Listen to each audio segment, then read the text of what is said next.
Bonjour et bienvenue sur TechNapa, la Tech à Papa. Alors vous pouvez voir aujourd'hui que le Père Noël est passé dans l'atelier de TechNapa puisque j'ai toute cette série de colis pour tester ce laser, le Ikir K1 Pro Max. Ben voilà, hein, c'est Ikir qui me fait le cadeau de tout ceci pour me remercier des vidéos que j'ai faites pour eux, pour Ikir et pour Atomstack. Alors tout ceci c'est quoi? C'est c'est le laser, hein, c'est le laser à double diode 24-48 watts. C'est plutôt un super truc sur papier. Alors il y a aussi encore un colis que j'attends. Au moment où j'enregistre, je l'attends, il n'est pas encore là. C'est censé être le caisson. J'espère que je l'aurai avant que la vidéo sort. Mais voilà, hein, les livraisons, c'est pas toujours ça. Alors on a ici les pieds, les risers pour le surélever. On a le honeycomb, le rotary module et le purificateur d'air. Donc un kit complet en plus du caisson qui est censé arriver.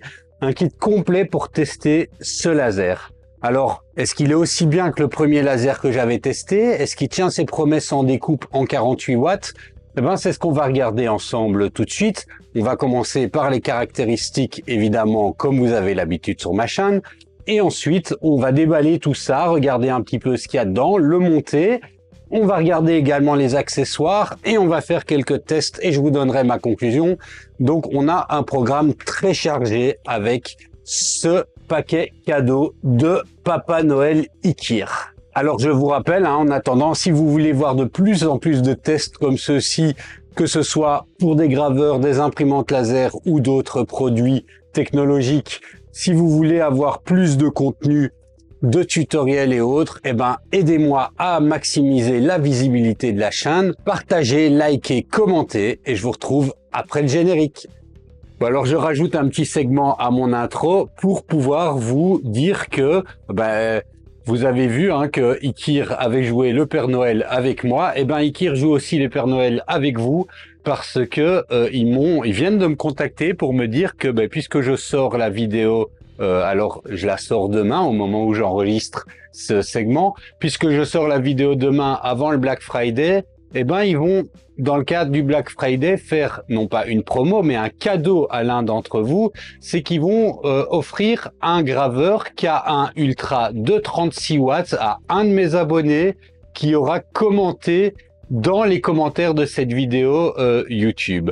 Alors pour ça, c'est pas dur, vous devez être abonné à ma chaîne et vous devez simplement laisser un commentaire sur cette vidéo. Bon alors pour que ce soit un petit peu fun, on va dire que vous laissez un commentaire dans lequel vous expliquez pourquoi vous aimeriez avoir un graveur laser de 36 watts.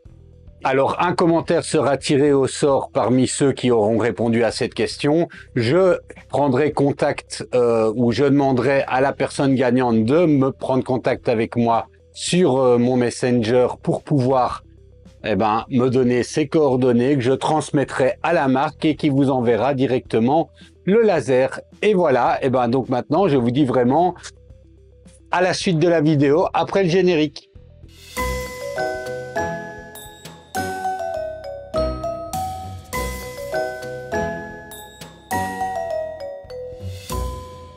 Bon alors commençons comme d'habitude par les caractéristiques de la bête. On va regarder un petit peu les images qui nous mettent en avant. On a donc ici une machine qui est toujours dans ce fameux design de Ikir qui est particulier mais que moi j'apprécie vraiment beaucoup. Il a un caractère, il a une touche particulière. Alors la caractéristique principale de ce laser c'est qu'il est switchable, donc il y a soit un mode 24 watts, soit un mode 48 watts qui permettent de faire des choses différentes. Avec le mode 24 watts, on va être un petit peu moins puissant mais un petit peu plus précis, alors qu'avec le mode 48 watts, on va être beaucoup plus puissant, un petit peu moins précis. L'un est vraiment particulièrement adapté à la découpe et l'autre est plus adapté à la gravure. C'est d'ailleurs ce qui nous précise ici, avec un point focal de 0,08 à 0,1 en mode gravure et donc en 24 watts et de 0,1 à 0,15 en mode découpe. Bon alors vous voyez, passer d'un mode à l'autre est vraiment pas compliqué vu qu'on n'a qu'un petit switch ici sur le côté à activer. Ils disent qu'il y a une nouvelle carte mère qui permet de découper à plus de 900 mm par seconde, notamment grâce à la carte mère et à un système de rails linéaires et vis linéaires. Ils parlent d'un nouveau système de dissipation de la chaleur également. Bon là je suis pas maintenant équipé pour pouvoir en juger plus que ça, mais on veut bien les croire. Et donc je disais un design qui est le leur, mais qui est plutôt agréable, moi je trouve. Alors parmi les autres caractéristiques mises en avant dans ce laser, on a l'axe Z motorisé, comme sur son petit frère, enfin comme sur l'autre Ikir que j'avais pu tester, qui est plutôt une bonne chose. Une autre caractéristique intéressante sur celui-ci, c'est qu'il a la capacité de pouvoir reprendre une gravure après une coupure d'électricité. C'est quelque chose qui n'est pas courant sur les lasers grand public. On a un air assist automatique, on a un positionnement par infrarouge. Au niveau des sécurités, on a les choses classiques de détection des flammes maintenant et de verrouillage par clé pour empêcher les petites mains d'aller chipoter. Alors l'autofocus aussi est quelque chose qui est intéressant sur ce modèle et ils disent qu'on peut aller jusqu'à 25% de plus dans la profondeur de découpe grâce à leur système auto-syncing cutting. Alors bon, on va voir, on testera la profondeur de coupe, hein. Alors on a aussi sur ce modèle le mode offline qui nous permet avec un écran, ce qui est vraiment intéressant sur ce coup-là. Et donc on peut l'utiliser soit avec les fichiers directement depuis la clé USB, soit avec son ordinateur sur Lightburn, ou sur Laser GRBL, ou peut-être encore d'autres logiciels s'il en existe. Au niveau des sécurités, donc je l'ai cité en haut, on a la petite clé ici, on a le système de détection des flammes, on a toute une série de limit switch et on a un gyroscope au cas où votre laser basculerait de la table. Et au niveau de la composition de la boîte, on regardera un peu plus loin. Alors, outre ça, il y a toute une série d'accessoires qui sont disponibles et vous avez vu, hein, le Père Noël est passé à la maison et en tout cas le Père Noël Ikir et j'ai toute une série de ces accessoires qui m'ont été fournis avec la machine. Alors, au niveau des accessoires, qu'est-ce qu'on a? On a ici le système en nid d'abeille, qui est un nid d'abeille qui a l'air d'être particulièrement intéressant. Alors, je le testerai également dans la vidéo. Mais vous voyez ici, il est différent de ce qu'on a l'habitude. Je testerai dans la vidéo pour voir si c'est vraiment plus agréable de l'utiliser. Mais on a, par rapport au nid d'abeille classique, et on voit, on ne doit pas mettre une petite plaque derrière en dessous. Ils disent qu'il est plus flexible. Apparemment, ça se lave plus facilement et il n'y a pas d'huile dessus. Et donc, ce n'est pas aussi crade que dans les nids d'abeilles qu'on a l'habitude de connaître. Il y a un système qui est déjà prévu pour pouvoir fixer des matériaux dessus, donc ça c'est pas mal. Et alors ça j'ai rarement vu, mais bon, s'ils le disent, on n'a pas les lignes qu'on retrouve sur les autres honeycomb, donc on le testera dans la vidéo. On a aussi un boîtier qui est que je vais tester, qui est disponible et qui permet de travailler en plus grande sécurité, notamment en combinaison avec un système de purification de l'air qui soit, moi j'en ai un directement dans mon atelier, mais il y a aussi des externes et je devrais normalement recevoir un externe, donc on verra dans la vidéo puisque j'ai déjà enregistré les lignes avant d'avoir reçu tous mes paquets. Il existe un système de caméra comme on commence à en voir de plus en plus pour travailler sous Lightburn. Il est possible d'augmenter grâce à un kit d'extension la taille du laser. Il y a aussi un Rotary qui est disponible alors en deux options, un Rotary avec un roller ou un Rotary normal, le kit d'extension, enfin de riser pour monter un petit peu plus haut. Alors moi j'en ai reçu avec aussi et je pense que c'est ceci, et un système de purification de l'air qu'on vient associer à l'enclosure. Donc ça aussi c'est vraiment quelque chose qui est bien quand vous travaillez dans votre atelier. J'ai pas envie de dire quand vous travaillez dans votre salon parce que personnellement, même avec des systèmes de purification d'air, je le conseillerais quand même pas d'utiliser un graveur laser dans une pièce de vie. Et si vous le faites, ouvrez bien les fenêtres et aérez vraiment bien, même si vous avez un système de purification de l'air, parce que la santé c'est important. Donc voilà un petit peu au niveau des caractéristiques du graveur que nous allons tester aujourd'hui. Et maintenant, ne perdons pas plus de temps et allons voir l'unboxing. Alors, comme on peut le voir, le laser est déjà pratiquement assemblé, ce qui est pas mal, hein, puisque ça va nous faciliter la vie, nous faciliter, et nous faire gagner du temps. On a plusieurs manuels. Alors, on a le manuel d'installation. On a une petite explication supplémentaire sur les racistes ici. Et donc, je disais le manuel d'installation qui est très restreint parce qu'il n'y a pas grand-chose à faire pour l'installation. On a ici le manuel d'utilisation qui explique un petit peu plus, et on l'a en français, une partie en français également, comment utiliser le laser, et ça c'est pas mal. En général, on a souvent les manuels d'installation et puis on se débrouille. Alors on a un bloc ici pour le focus fixe, la prise de courant, les lunettes, et vous commencez à connaître ma phrase si vous suivez ma chaîne régulièrement, c'est bien qu'il les donne, mais investissez dans des meilleurs pour vos yeux. On va retrouver ici un câble pour connecter à l'ordinateur, le câble pour connecter l'écran au laser. Voilà, la clé et les petites vis qu'on aura besoin pour les petites opérations de montage qui nous restent à effectuer sur le laser. On a un câble USB-C et avec une double tête. Je vais voir à l'usage, soit c'est pour utiliser autre chose, soit c'est parce que c'est un truc malin. On se dit, ben, les gens, ils ont soit l'un, soit l'autre, alors on va mettre les deux. Les racistes, il fait quand même vachement sérieux. Hop.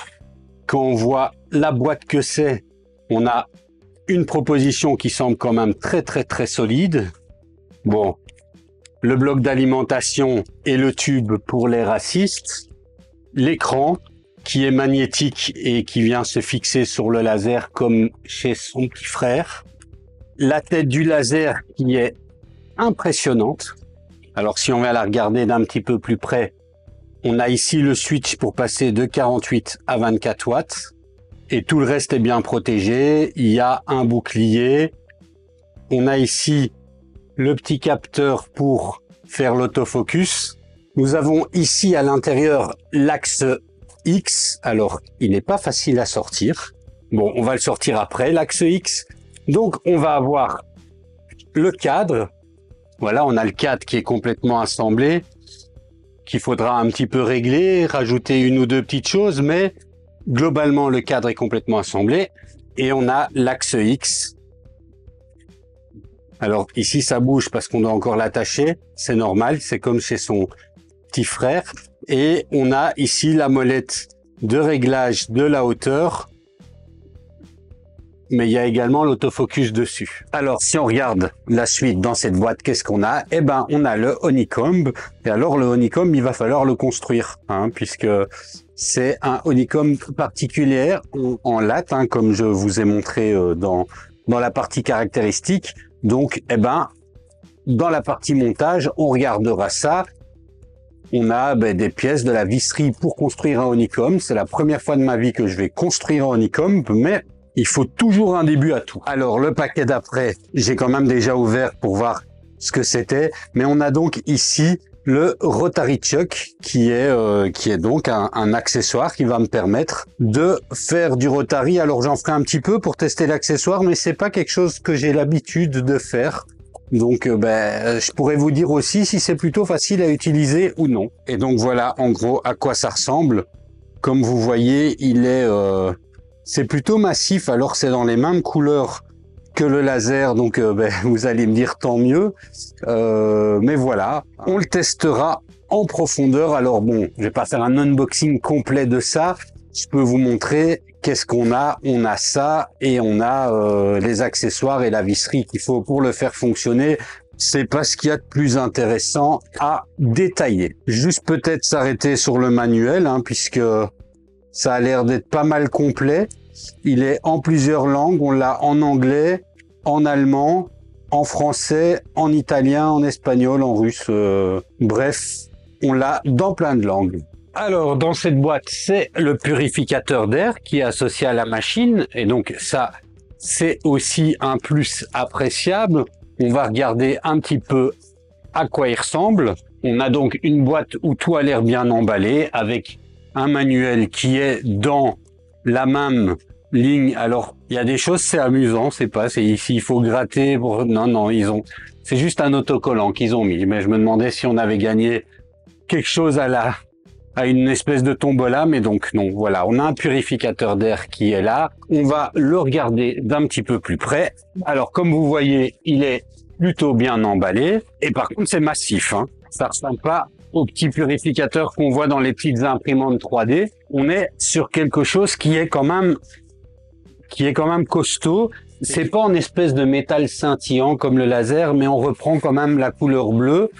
Donc, on est quand même sur quelque chose qui est dans le ton du laser en lui-même. Bon, alors, on l'installera et on le testera plus tard dans la vidéo. Alors, nous avons ensuite ici un autre petit colis.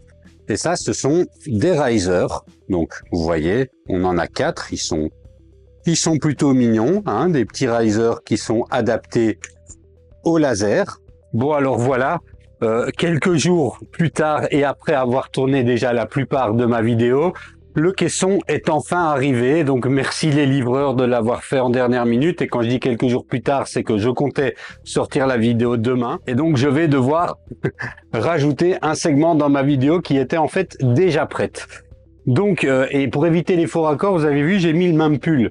Alors, à la base, je comptais pas le dire. C'est con de dire qu'on fait ça pour éviter les faux raccords, mais voilà, hein, j'avais pas envie que non plus vous disiez, mais il est bête ou quoi? Il a un caisson et dans toute sa vidéo, il l'a pas utilisé. Ben oui, je l'ai pas utilisé dans la vidéo parce que, justement, le caisson est arrivé un peu tard. Néanmoins, on va quand même prendre le temps de regarder ce caisson parce que c'est un add-on très intéressant et qui va avec le système de purification d'air que je n'ai pas pu vraiment efficacement utiliser. Donc, on va maintenant le regarder ensemble. Le caisson, ces caissons-là, j'ai toujours hésité à en acheter parce que, bon, moi, je suis dans un atelier avec un système de purification d'air actif sur 3 côtés. J'ai 2 systèmes autonomes en plus qui viennent purifier et analyser l'air. Donc a priori, moi je me disais que j'avais pas vraiment besoin de ça, mais bon, on n'est jamais trop protégé.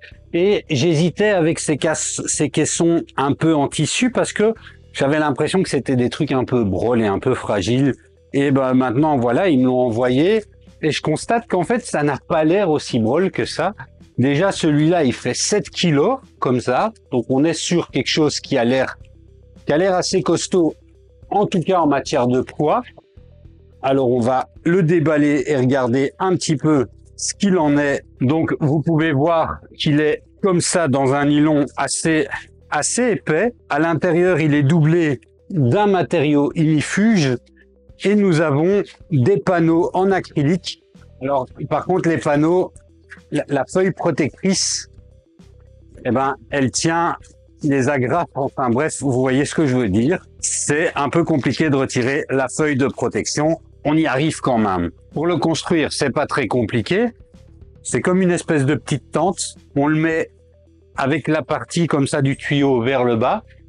On a les petits scratchs qui viennent se mettre ici. Et ensuite, on a une espèce de petit chapeau qu'on vient mettre au-dessus.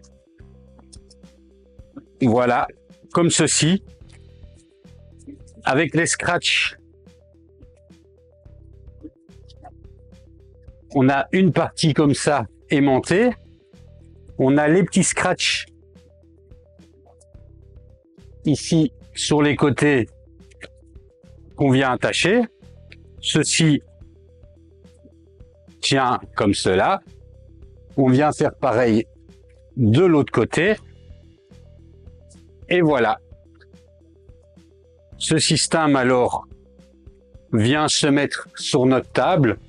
L'avantage, c'est qu'en cas de départ de feu ou autre, eh ben, grâce à la partie intérieure ignifugée, eh ben, le laser en lui-même est peut-être complètement cramé, mais vous aurez probablement pas toute votre maison qui sera cramée. Et ça me semble être plutôt un bon avantage. Grâce à la partie, alors, on tire à l'arrache les feuilles de protection et le bruit ASMR qui ne l'est pas du tout.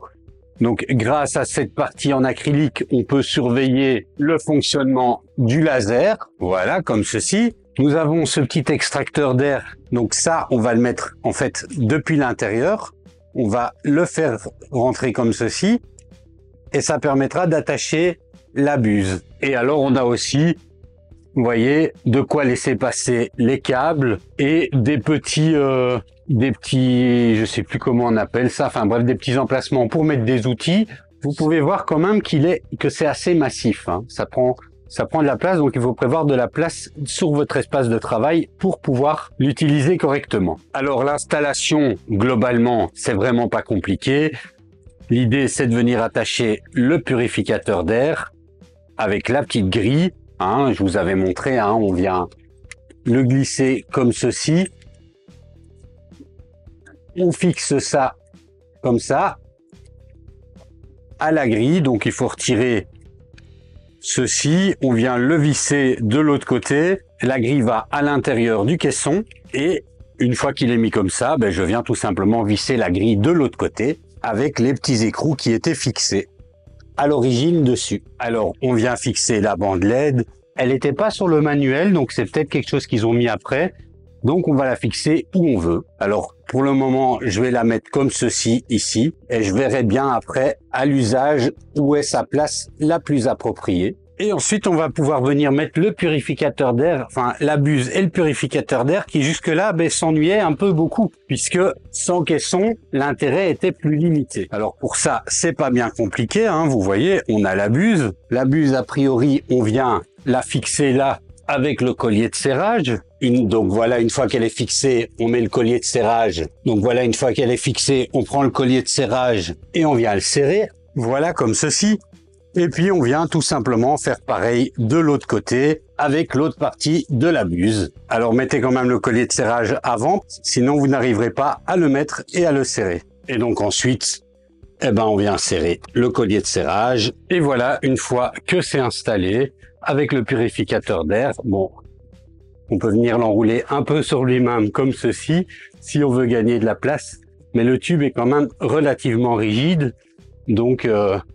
Bon, alors là, je l'ai pas branché, mais voilà comment ça fonctionne. Alors, je continuerai à l'utiliser puisque c'est un laser que je pense continuer à utiliser puisque il me paraît très très bien, hein, au moment où j'enregistre cette partie sur le caisson, puisque j'ai déjà eu l'occasion de le tester. Comme je disais, le caisson est arrivé plus tard. Mais donc voilà en ce qui concerne le caisson pour ce laser IKIR. Qui est d'ailleurs compatible avec les autres lasers, hein. C'est pas uniquement pour ce laser-là.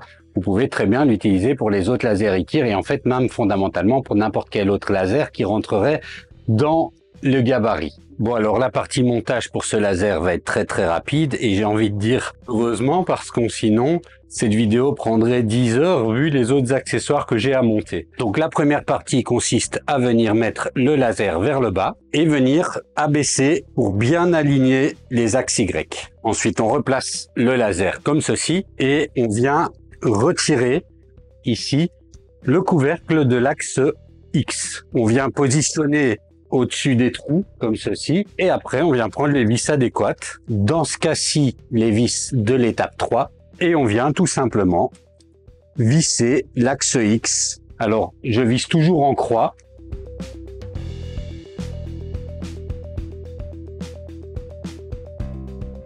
Voilà, comme ceci. Alors, on laisse le couvercle ouvert. Et la quatrième étape consiste à venir installer le laser. Alors pour ça, rien de plus simple, hein. On le glisse ici à l'intérieur et on vient resserrer la petite vis. Alors vous voyez, moi ici, il m'en manque une, mais heureusement, il prévoit des petites pièces détachées et notamment celle-ci dans ce sachet-là. Alors on a maintenant du câblage à faire. Donc on vient prendre le câble ici sur le côté gauche de l'appareil, l'axe X, et on vient brancher celui-ci là-dedans. On peut pas vraiment se tromper parce que il n'y a pas différentes possibilités pour pouvoir l'attacher. Et celui-ci qui est dans le couvercle de l'axe X, on vient le fixer comme ceci. Ensuite, c'est au niveau de la tête de laser. On en a un à brancher sur le laser et on en a un autre à brancher pour la croix de positionnement infrarouge. Alors le plus court vient se mettre dans la tête du laser et le plus long au niveau de la croix de positionnement. Maintenant, on vient simplement refermer le couvercle comme ceci. Après l'avoir bien clipsé on a des petites vis à mettre.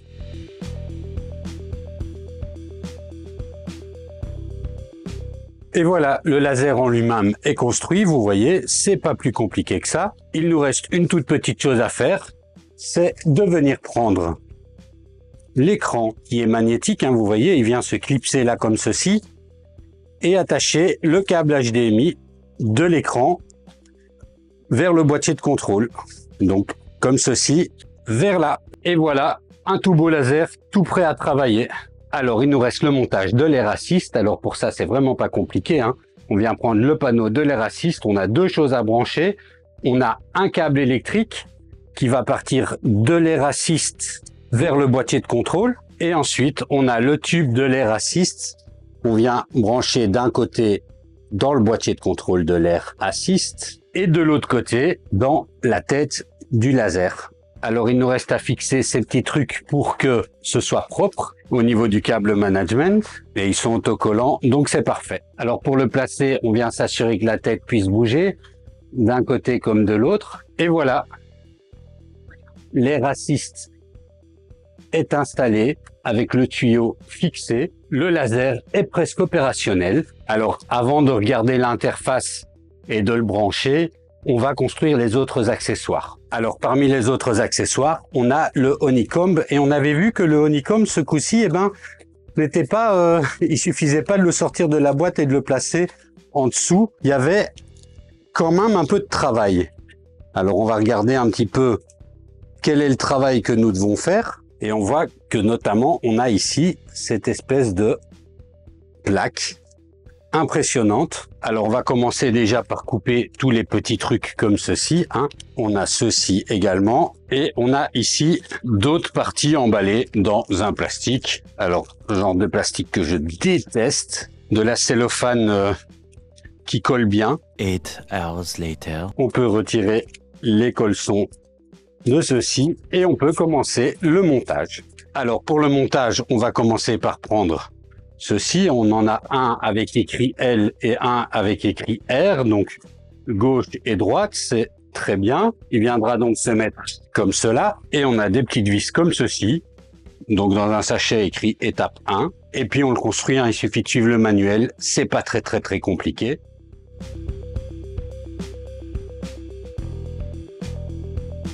Alors, quand cette première partie est terminée, on vient glisser les lames à l'intérieur, probablement la partie la plus pénible.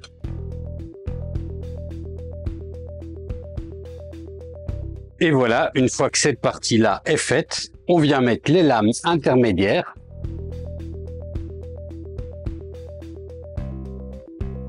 Et une fois que les lames intermédiaires sont mises, on a des petites barres comme ceci à venir mettre à l'intérieur pour maintenir le tout. Et on vient fixer la dernière partie avec le logo de Ikir comme ceci et on vient visser. Et voilà, alors maintenant qu'elle est fixée, on peut venir mettre à l'arrière encore des pieds qu'on a ici autocollants pour éviter que ça glisse. On n'hésite pas à retirer les petits morceaux de papier qui restent comme ceci. Bon, il me faudra un peu d'acétone. Et voilà. Alors maintenant, on a, et ça c'est plutôt intelligent et intéressant, des petites barres comme ceci. On a ces petites barres qui sont là-dedans et qui permet avec ces vis papillons d'avoir un système d'attache pour nos matériaux. Alors bon, j'ai pas gravé ça, mais pour vous montrer, voilà, grâce à ça, imaginons que ce soit un morceau de bois et que je veuille le graver, eh ben, je peux venir fixer comme ceci en plaçant deux et ça tiendra un petit peu ma pièce. Alors voilà pour le honeycomb, il nous reste à construire le rotary module. Donc on va procéder au montage du rotary module. Alors ce que je vais faire, c'est changer les pieds et installer par les pieds plus hauts, évidemment. Et ensuite, on va s'occuper du montage. Alors le manuel est assez clair, donc ça ne devrait pas être trop difficile à le monter. Je vais utiliser le manuel en français. Alors je dois avouer que la traduction française du manuel, on voit que ça a été fait avec Google Traduction. Donc c'est lisible, c'est compréhensible, mais c'est pas toujours du français naturel. Moi, j'ai dit j'avais les risers, mais vous voyez qu'on n'est pas quand même obligé d'acheter les risers en plus. Bon, ceux que j'ai eu avec sont plus beaux, je trouve. Mais on a ici des risers qui sont très très bien, qui sont fournis avec et qui permettent de surélever la machine également. Moi, je ne pense pas que je les utiliserai puisque j'ai ceci. Et pour l'installation en lui-même, ben, il n'y aura pas des masses de choses à faire, hein. On a ici le mandrin. Il est quand même qualitatif avec plusieurs paramètres de réglage. On a deux câbles, un avec une prise blanche et un avec une prise noire. Et il faut pas confondre les deux puisqu'ils sont câblés dans un ordre différent. Donc c'est important de ne pas les confondre. Alors pourquoi est-ce qu'on a deux câbles? Ben, vous pouvez utiliser le module rotatif avec des graveurs de marque tiers. Et donc dans ce cas-là, vous devez utiliser le câble noir. Mais si vous l'utilisez avec une machine IKIR, eh ben, vous devez utiliser le câble blanc. C'est important, c'est noté dans le manuel, mais c'est important au cas où, comme moi, vous avez tendance à zapper le manuel. Donc, pour connecter le câble, c'est pas très compliqué, hein. On vient le fixer ici, comme ceci. Et quand je l'utiliserai avec le laser, hein, puisque là, je fais le montage rapidement, mais je vais pas l'utiliser là, maintenant, tout de suite. Il faudra simplement débrancher l'axe Y du laser et venir brancher le module rotatif sur le câble de connexion à l'axe Y. Voilà, comme on a ça dans la plupart des graveurs laser. Alors pour continuer l'installation, on a ici la ventouse qui nous permet de maintenir notre objet de l'autre côté. Donc vous voyez ici on a une petite ventouse. On peut venir la glisser ici dedans comme ceci. Alors c'est pas ça, mais imaginons que ce soit ça que je veux faire. Eh ben, vous voyez, je peux en fonction de ça venir appuyer et maintenir mon objet comme ceci. C'est donc un système plutôt pratique. Ensuite, et ça, c'est bien pour faciliter l'installation. C'est plutôt bien pensé. J'ai pas vu ça souvent dans des modules rotatifs. Alors, j'en ai pas non plus acheté 150 millions. Vous voyez, je peux déplacer la tête comme ceci. Alors, et ça me permet notamment de faciliter l'installation des mâchoires en L. Alors, les mâchoires en L, c'est ceci et ça sert à quoi?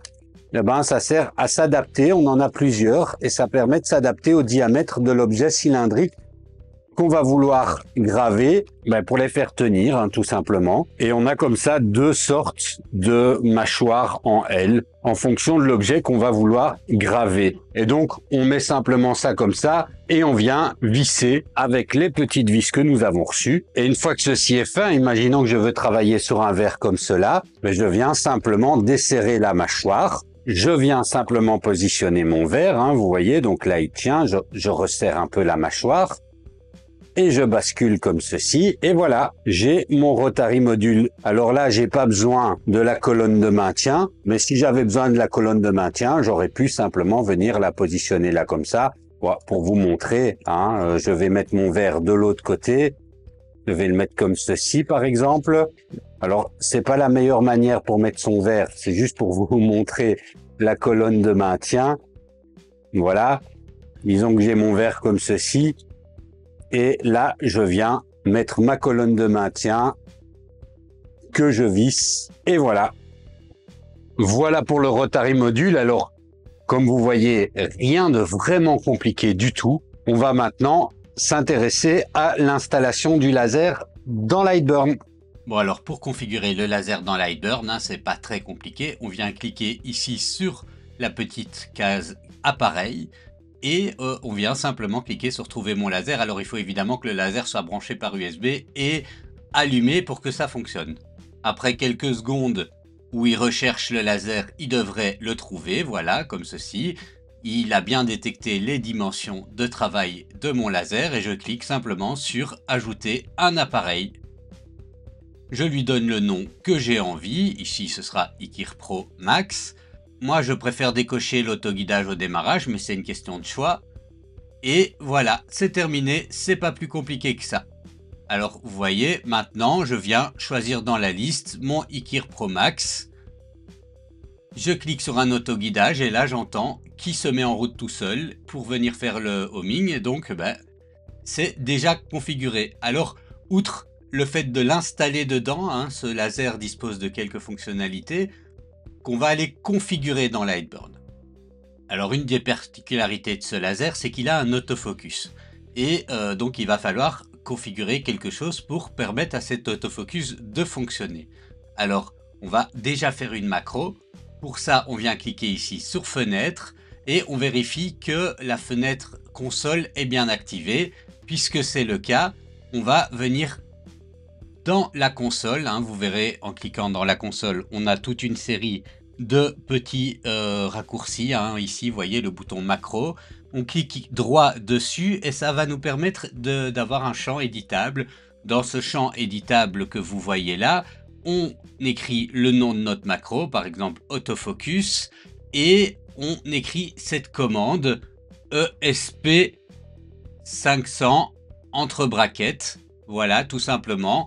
Et quand on viendra cliquer sur ce bouton maintenant, on pourra faire le focus très facilement. Alors on a encore d'autres petites options à venir modifier. Pour ça, on va aller dans l'onglet, dans le menu modifier, donc pas outils mais modifier à côté, et dans paramètres de l'appareil. Alors ici, il y a une option qui est intéressante, c'est d'activer l'axe Z. Ça nous permettra dans le panneau de contrôle de pouvoir utiliser l'axe Z, puisqu'ici on a un axe Z qui bouge automatiquement. Et moi ce que j'aime bien aussi, c'est activer le bouton de déclenchement du laser et de faire un framing, que le laser se montre quand on fait le cadrage, donc le framing.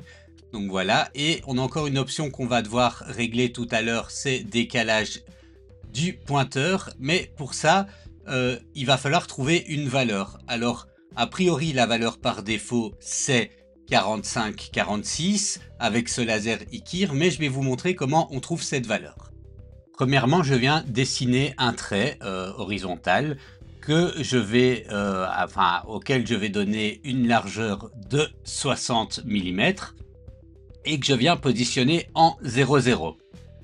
Je configure les paramètres pour une gravure sur une plaque en bois. Moi, ce sera sur une plaque de peuplier. Donc voilà, ici, je fais mes paramètres pour ce genre de ligne. Donc, je serai à 4000 pour 40%. Voilà. Et maintenant, je regarde le laser. Donc alors, pour calibrer la croix, on va devoir trouver des valeurs qu'on va remettre dans Lightburn à l'endroit des paramètres de la machine. Et pour ce faire, on va les déterminer, forcément, ces valeurs. Alors, je l'avais déjà montré dans mon autre vidéo, mais je vais remontrer comment on fait. Ce que je vais faire, c'est faire un trait ici.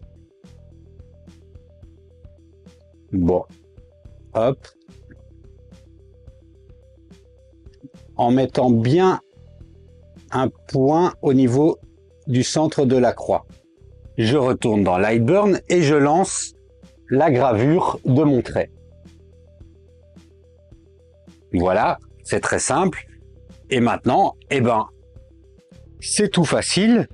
Il suffit de venir calculer avec une petite latte la différence entre le point de départ, c'est-à-dire ici, et le centre, ici, où on avait cette ligne-là. Et moi, je calcule, voilà, le truc de focus sert bien, je calcule 46. Je reviens dans mon menu modifier et puis paramètres de l'appareil. Et je viens activer le décalage. Alors, le décalage, il est que en X. Et je viens mettre les 46 mm ici.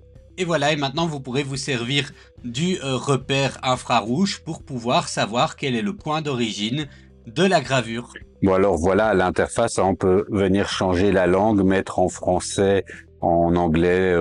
On a quelques options pour activer ou non la détection d'inclinaison, la détection des flammes, la mise au point automatique, activer ou non la reprise après gravure. Alors là, il nous prévient que si on le fait, le moteur sera verrouillé et ne pourra pas être déplacé. Je vais dire que je suis OK. Et là, vous voyez en arrière, le moteur se met en marche et il fait son homing. Et au niveau du paramètre de gravure, il faut venir mettre la clé USB dedans puisque c'est avec la clé USB qui va fonctionner en mode hors ligne. Si on clique sur graver, on a le contenu de la clé USB avec des tests de gravure, Bon, on va commencer par un test simple de découpe sur cette feuille de peuplier de 1 mm ou 1 mm et demi.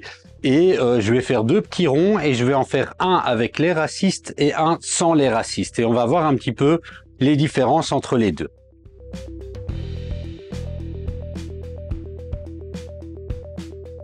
Alors voilà. Donc le premier est avec air assist et le deuxième est sans air assist. Donc on va pas se tromper, je vais bien mettre le S qui veut dire sans. Voilà. Comme ça, on se trompe pas. J'espère qu'on le voit à l'image, mais premièrement, si je frotte sur ma main sur la partie avec air assist, j'ai rien. Par contre, si je frotte sur ma main avec la partie sans air assist, on voit qu'il y a de la suie qui vient marquer. Donc c'est déjà bien, c'est que l'air assist fonctionne.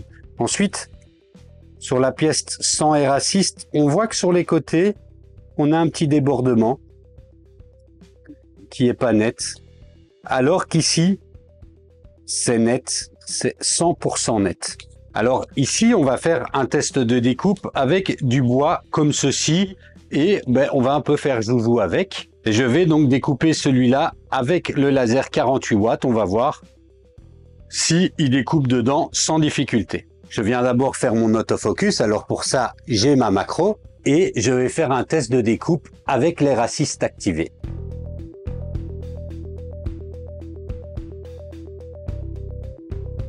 Alors, comme vous voyez, ça a coupé comme dans du beurre. Et comme vous voyez, la coupe est nette. Il y a forcément une brûlure, mais par contre, sur le côté, donc vous voyez ici, mais par contre, c'est quasi pas brûlé sur la surface. Ici, également. Donc, comme ceci, c'est pas mal. Alors, je vais en faire un deuxième maintenant, mais sans les racistes pour voir la différence. Alors voyons la différence. Premièrement, allez savoir pourquoi, mais j'avais un peu plus dur. C'est les mêmes paramètres. Et donc vous voyez ici toutes les traces de brûlé. On en a là sur la surface, on en a si on retourne à l'arrière également. Donc on voit quand même clairement la différence entre les deux pièces avec ou sans les racistes. Bon alors, vous commencez à me connaître et vous savez que j'aime faire joujou avec les grosses pièces. Et puis, on a un gros laser qui doit découper des grosses pièces. Alors, pourquoi ne pas faire joujou? Donc, ici, on est sur du 28 mm. Si je calcule bien, à peu près 28 mm. On va voir ce qu'il a dans le ventre sur du 28 mm. Et là encore, on va couper avec ou sans air assist.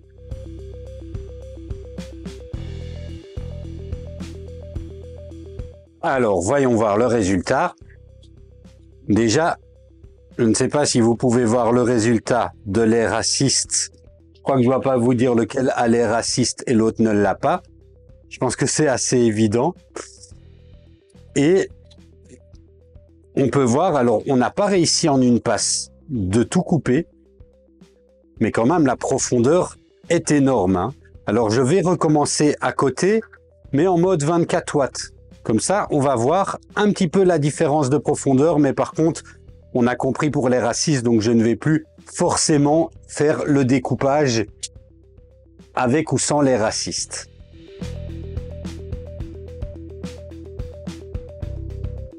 Alors, on peut voir qu'on a été moins profondément, hein, c'est certain, on le voit là bien de ce côté-là, on le voit aussi, mais malgré tout, on voit quand même que le 24 watts a pu aller quand même pas mal profondément. Bon, alors maintenant, on va voir en combien de passes on arrive à le couper, comme ceci.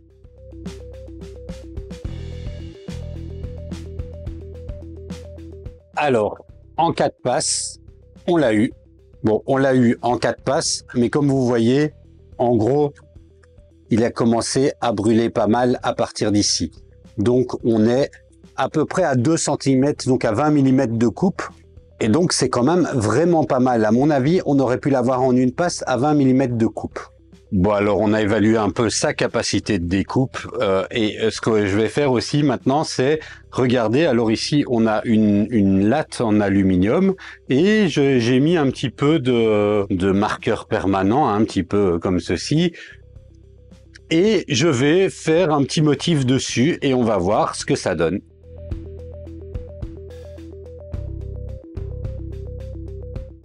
Alors, voilà ce que donne la petite gravure et je vais maintenant nettoyer pour voir si on y voit un petit peu plus clair.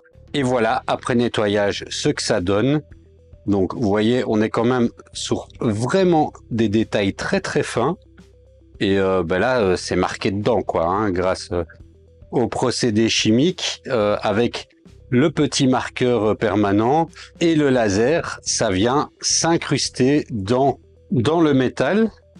Et donc c'est plutôt sympa à faire hein, comme petite idée. Alors ici, c'est un projet avec ce genre de porte-clés, vous voyez.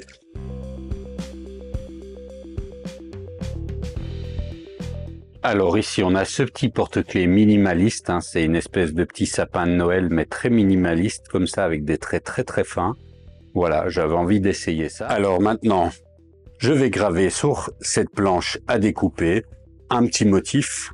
Ce sera un projet plutôt sympa, donc c'est une planche en bambou. Et voilà, hein, Noël approche, donc on va essayer de faire un motif un peu Noël.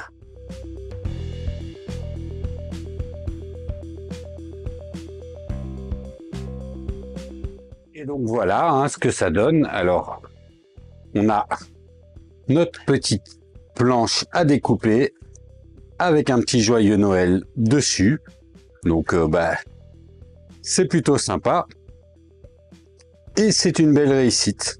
Alors, vous savez que j'aime vraiment bien travailler les ardoises. On approche de Noël. On va donc faire un petit projet sur une ardoise.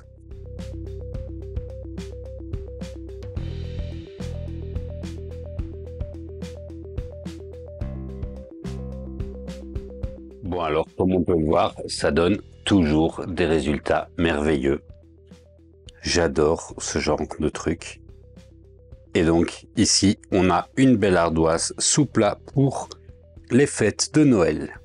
Alors, le moment est venu d'essayer ce Rotary Module. Donc, je vais faire une petite gravure, un verre avec mon logo dessus. Et on va voir si ça donne quelque chose de bien. Alors, pour ça, déjà, il va falloir que je branche le Rotary Module. Comme c'est sur une machine IKEA, on va le brancher avec le câble blanc. Alors, pour le Rotary, c'est pas compliqué. Il va falloir débrancher le câble de l'axe Y et on le trouve ici à l'intérieur. C'est ce petit câble avec le bout noir. On le débranche, on vient prendre le câble du Rotary et on le branche dedans à la place. Maintenant que c'est fait, j'ai pris un verre et j'ai passé de la peinture à tempera dessus, comme ceci, hein, vous voyez.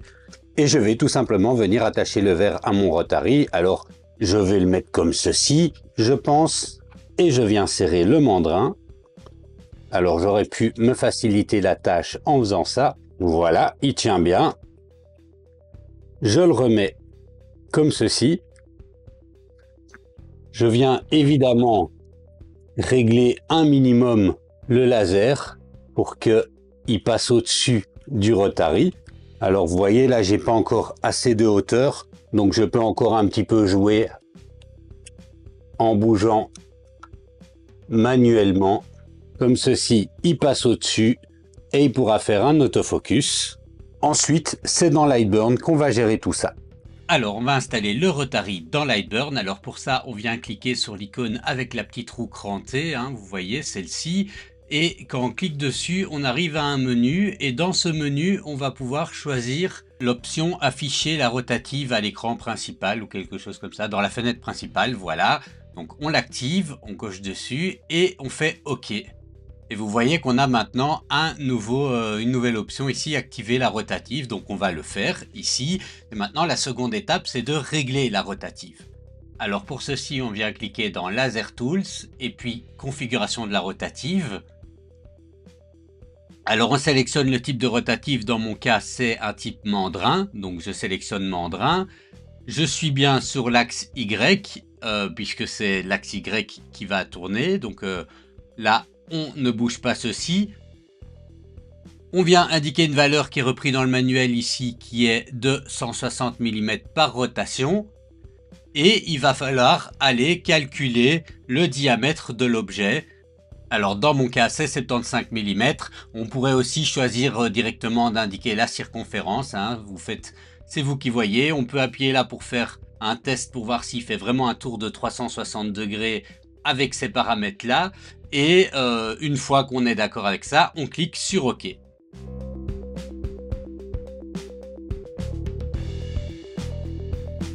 Ça a l'air d'avoir fonctionné, on va aller nettoyer cette peinture à tempera. Alors là c'est pas dur, hein, je vais mettre un peu d'alcool isopropylique et rincer à l'eau.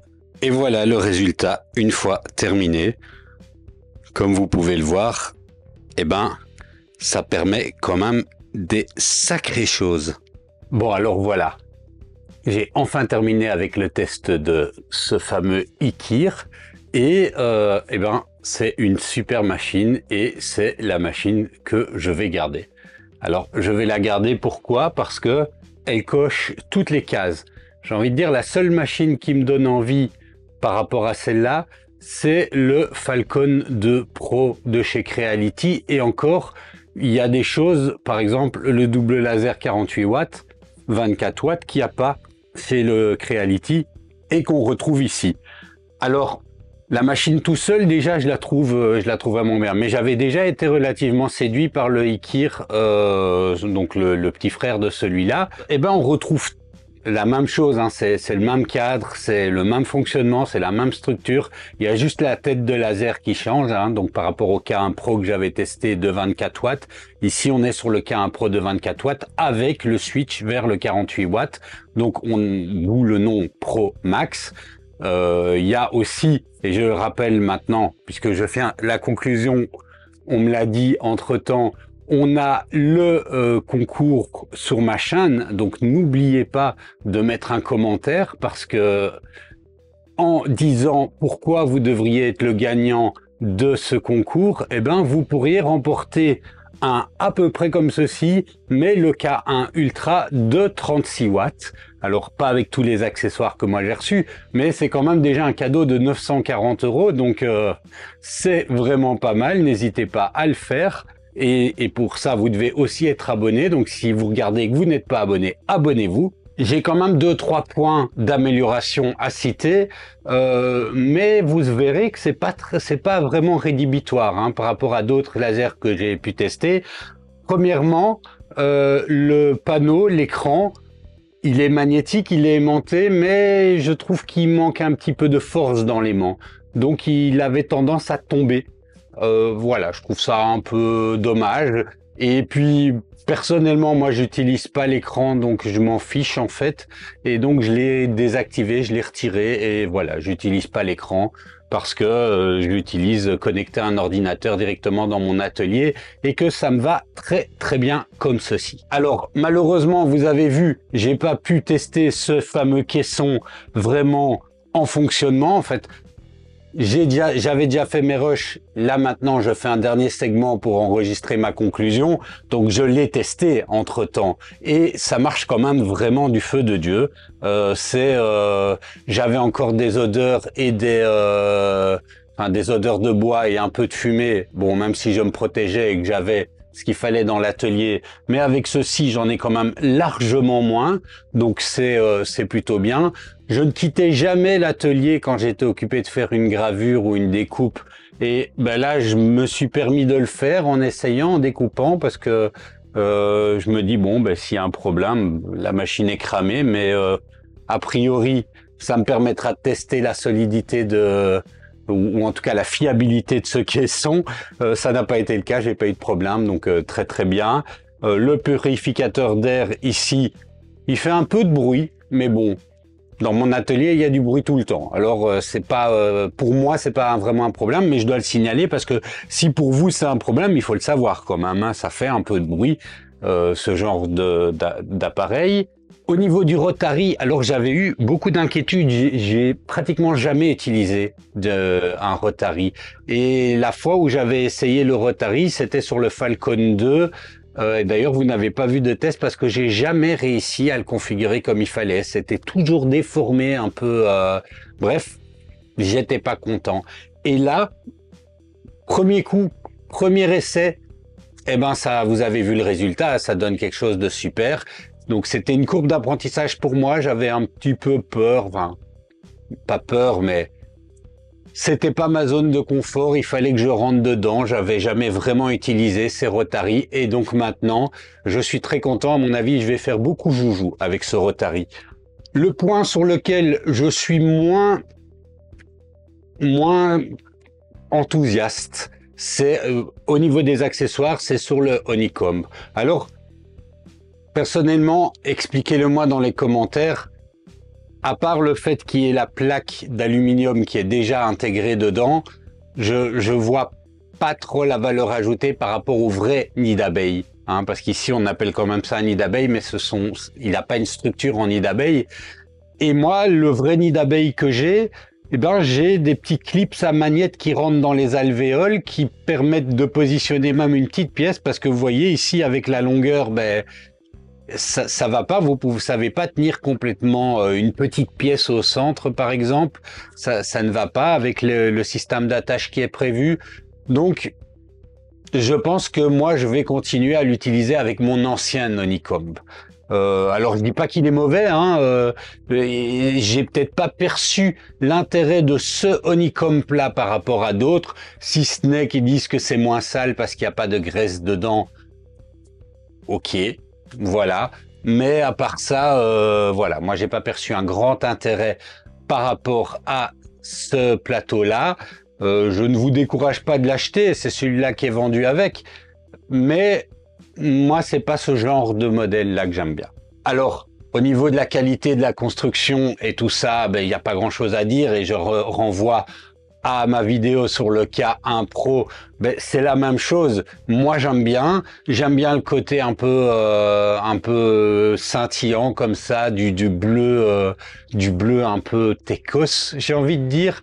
Le fait qu'il y a des diodes au moment où on grave sur la tête de laser, personnellement, je m'en fiche, mais royalement. Mais si ça vous plaît, ben c'est toujours un argument en plus. L'autofocus, c'est vraiment cool en fait. Une fois qu'on a réglé sa macro, eh ben en fait c'est vraiment cool. J'avais un peu tendance à penser comme un boomer et me dire oh, c'est lent, moi, je préfère le faire à l'ancienne. Je dévisse une vis, je mets mon... Et en fait, j'ai tellement maintenant pris l'habitude avec ça que je trouve ça super cool. Et évidemment, moi, je l'utilise avec Lightburn. Alors, je ne sais pas si l'expérience est la même dans laser GRBL, GRLB, je sais jamais. Enfin bref, GRBL, je pense. Mais avec Lightburn, pour moi, l'expérience est très bien. Et la croix de positionnement en infrarouge, là, c'est aussi génial. C'est aussi le genre de truc que je considérais gadget et que je faisais un peu à l'ancienne, à la dure, là, mes positionnements. Et en fait, avec ça, j'ai même pas besoin de mettre une caméra, personnellement. Ça marche, enfin, c'est tellement facile que, voilà, je suis très content de ceci. Alors, vous allez certainement dire, ouais, il est vendu, il dit que du bien de ce laser, et il l'a reçu gratos avec tous les accessoires et en plus on fait un cadeau, donc il est couvert par la marque et en plus sa Tesla, sa Porsche et sa maison aux îles Caïmans, c'est aussi offert par la marque. J'aimerais bien, eh ben non. Si je suis enthousiaste pour ce laser, c'est parce que je suis vraiment enthousiaste pour ce laser. C'est assez rare que je suis vraiment enthousiaste pour un produit technologique. J'ai toujours quand même un petit défaut à trouver. Alors là, j'en ai quand même trouvé un petit, hein, mais il y en a vraiment pas beaucoup. Donc, ouais, je vais pas savoir quoi dire de plus. Si maintenant on me dit quel laser je dois acheter, je dis n'importe lequel chez Ekir. Alors il y en a d'autres dans d'autres marques que j'ai testées, par exemple Algo que j'aime vraiment bien aussi. Voilà, moi je trouve celui-là vraiment vraiment cool. Et pour moi, la taille de travail 410 sur 410, c'est vraiment parfait parce que le Atom Stack que j'avais essayé, qui était le X40, qui est aussi en double diode, il est vraiment bien aussi, mais la taille de travail était beaucoup trop grande pour moi. C'est pour ça que je suis content d'avoir ce Ikir. Allez, j'ai déjà été assez bavard.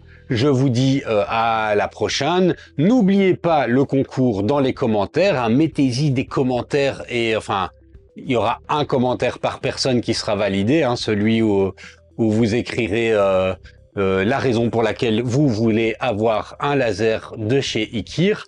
Voilà, je vais pas supprimer les participations de ceux qui font plusieurs commentaires, mais je ne garderai qu'un seul commentaire par personne. Ou Ikir, je sais pas encore trop si c'est eux qui vont faire le tirage ou moi, mais de toute façon, voilà. Alors le résultat du tirage aura lieu à peu près à la fin du mois, donc je laisse ouvert jusqu'au 30 novembre. Et n'hésitez pas, hein, foncez, partagez. Enfin non, vous n'allez pas partager la vidéo puisque vous allez dire les gens vont venir faire des commentaires. Mais bon, on ne sait jamais que vous avez envie d'être gentil avec moi, partagez quand même la vidéo. Et ben voilà, je vous dis à la prochaine.